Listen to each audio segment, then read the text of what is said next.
Okay, we didn't want to overwhelm everybody after giving the tour of the Ark, so we want to show you guys where we actually started with our chicken coop, and it's something that's so much more manageable to build if you're just new at building or... Yeah, this is actually a great size for, we've had actually over 30 chickens in here.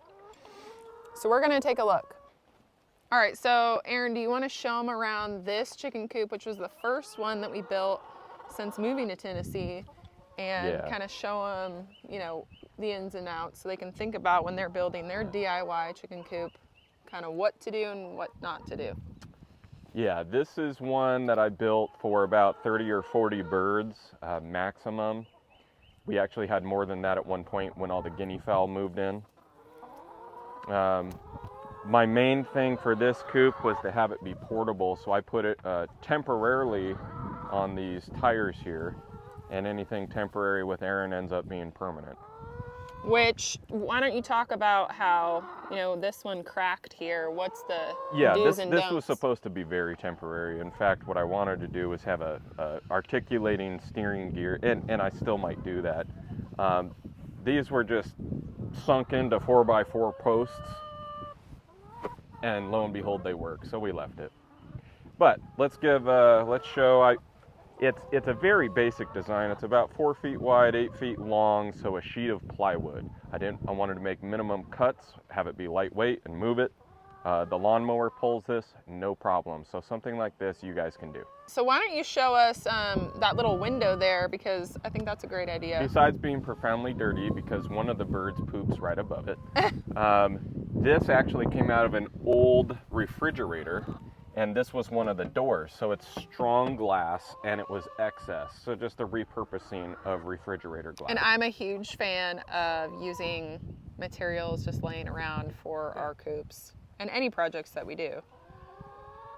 So this is very basic T111 siding. On these upper ends, chickens like ventilation, they don't like drafts. So this is actually a standoff, and if you see underneath here, it's all ventilation behind that standoff. So there's a ton of airflow that occurs. This add-on here is just nesting boxes. I've got them blocked off right now because I want them in the main coop nesting. This was kind of an interesting idea that helped our chickens want to lay in the boxes at first, was to hang up a piece of fabric. Give them a little more privacy. And you know what, chickens will lay anywhere. And go back to that, because we want to point out the fact that one of the best things to do in your chicken coop is make it so you can just scoop right out. Yes. So we ended up having to build this, and I would just say that that was one of the mistakes on the egg boxes that we made. So I like the fact that these drop down and out of the way. I think a different design would be to have them swing out or swing up. That way, as you do a clean out, it just falls onto the ground. This technique here, this way, it kind of clogs up your hinge side. And we'll show you on the other side, because the clean out side, the design is very well. Yeah, that was good. This side, so I also have one of the lane bays. Here's an old car battery. I save all my old car batteries. Basic charge controller. And I think it's like a 10-watt solar panel. What that does is keep this entire thing charged up, ready to go for the Chicken Guard Extreme. I love this brand. It's high quality. This thing has lasted us from sub-zero temperatures at our old home, lots of snow. They've also replaced parts if they... Yeah, I burned out a motor on one, and no problem, they replaced the parts. So that's an automatic door. This prevents us from having to come in and out. It's got a light sensor. You can program it on time. Yeah, and let's just see here, the solar panel and full battery. Oh my, and we are due for a chicken clean out. Yes. Holy moly. So once we open these doors here, let's leave them open and clean it out. So let's open it up and one of the them. things, I wanted this to be portable. So this is on a hinge here, and I just strap it down with a bungee cord. The lawnmower pulls up, and you can pull this, move this anywhere you want. So. Yeah, so this coop is not stationary. It has moved all over our 5-acre farm. which honestly Oh, is girls, so it is awesome. really nasty. It's very dirty in here. But as you see, basically what we do when we clean it out, which has mostly been my job about half of the time, is you just take a rake and you put a wheelbarrow right underneath, and it's so easy. We pull up a tractor wagon, a wheelbarrow, whatever. There's no lip here, so you can rake everything out, and you don't have to fight this. And then we compost it. We use it to make garden soil for our garden year round. It's the best. It's the best garden soil. And they need to get out of here. Oh my gosh. Why don't you get into the electrical here? Yeah. We're getting a little wind coming in. We've got a storm coming actually this afternoon. We're in East Tennessee and we are at spring. Tornado season. I love it. So I'll keep that closed. We had the birds in here as little chicks. I think up to 50 chicks in here at a time. And so we had heat lamps hanging from the ceiling. I actually have a kind of a permanent extension cord that runs up into here. And then there's an outdoor outlet box right here. And you can plug in your heat lamps. The roosts you are can see the roosting bars. And you can see that he has just that board that's blocking off the egg laying spots. Yeah. And wow, you guys.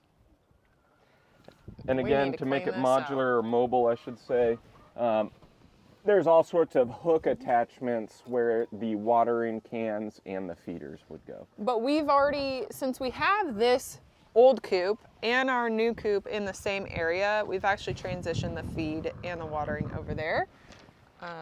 Yeah. So. This is on its way out for now. We'll repurpose it. We might put quail in here. We got ideas. But anyways. And by the way, for the local neighbors, it's not for sale. I've been having people ask. Not for sale. If you're a local. Not for sale. Nope. Can't afford it. We can teach you how to build this. Yeah, it's pretty basic. But why don't you talk about that? Because I think that that's something that's a little bit shocking for people. The price that we paid to build this and this one were about the same. Tell us how much you spent building this. I overbuilt this, and I bought everything new. So metal, really expensive. T111 siding, it's actually kind of expensive. The solar panel, the door, these are long-term investments, but I'm afraid to say how much I spent. It was a lot. It is literally about the same as the Ark because I reused a bunch of materials. We spent about $1,000 building this coop. But here's the thing, is that it is an investment. I mean, investing in a quality place for your chickens to be safe and out of the weather. That's what we love about this design, is they will go under here when it's raining. It's an investment, but I think it's important to point out that doing like a small farm, it's not cheap. I mean, everything costs money. And I think that that's one of the biggest mistakes people make. They move to Tennessee or wherever, Montana, and they think, oh, I'm going to build a small farm, but it's the little things that kind of start to add up. Anything else you want to show us on this coop design? This is very basic. That's it. Anything you would have done differently? I think the clean out on the egg side, and maybe some more sturdy wheels, because we've had to replace the wheels. But other than that, it's a great, great coop design. Yeah, it is. It is. More robust wheel system. However, these have lasted for years. And then, pick your poison. If you want to buy brand new, that's great. I would have bought used. Yeah, and that's what we did on the new one, is the new one has used. I actually think it looks better. For more about what it's like to live on a small farm in East Tennessee, building chicken coops, having hundreds of chickens, a farm cat that just showed up at your house one day, you guys can go ahead and like, subscribe, follow, do all the things that you want to do. You can also find us on TikTok. He's not there, but I'm there showing funny videos of him. So we'll see you guys later. Okay, you seriously never know what you're going to get when you come to the Ermine farm. Look at what I walked down to. Babe, what are you doing? Why are you wearing that outfit? Here's your microphone, okay, for our video. I'm. Take that off. We have predator issues, and You're protecting the chickens? I'm protecting the flock. Oh my gosh. Send help. And why do you have the thing around your thigh, your man thigh? It's so weird. You never know when you have to transition to your pistol, which isn't even on me. All right.